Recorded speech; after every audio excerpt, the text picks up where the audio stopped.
আমাৰ লুইতৰ পাৰত আমাৰ মিচিং জনজাতি মানে ইতিহাসৰ দিনৰ পৰা আমি বসবাস কৰি আছোঁ। এইটো আছিলে আমাৰ কেতিপতা সিফাল আছিলে, যেতিয়া গৰাখৰীয়াত আমাৰ ইয়ালৈকে পালে। এইটো কাৰণে আমাৰ শিৱ মন্দিৰ 2021 চনৰ পৰা ইয়াত মানে জন্ম হোৱাৰ পৰা আমাৰ এই গৰাখৰীয়াটো বন্ধ হয়। বন্ধ হোৱাৰ পিছৰ পৰা আমি বছৰে আমি শিৱৰাত্ৰিত আমি এনেকৈ নাম কীৰ্তন কৰি আমি নানা জাতীয় মানুহ আহি ইয়াত কীৰ্তন কৰি দিয়ে।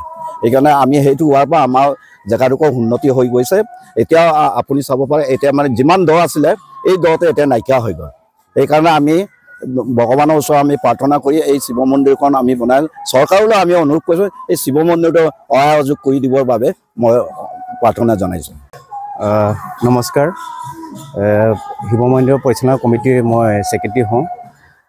এটা কথাই কওঁ, আমাৰ বিধায়ক ডাঙৰীয়ালৈ, শিৱসাগৰৰ বিধায়ক ডাঙৰীয়ালৈ, আমাৰ সেই মন্দিৰৰ মানে পৰিচালনাৰ ক্ষেত্ৰত মানে কিবা এই কি কয় মণিকূট স্থাপন কৰিবলগীয়া হৈছে। আমাৰ এতিয়া সুচাৰুৰূপে মানে পৰিচালনা কৰিব পৰা নাই।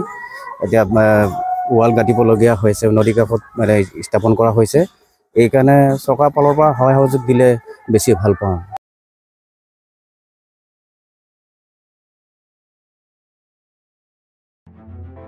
News 12 Assam north east. যাত্ৰা আমাৰ অবিৰত, সংকল্প অপ্ৰতিৰোধ্য।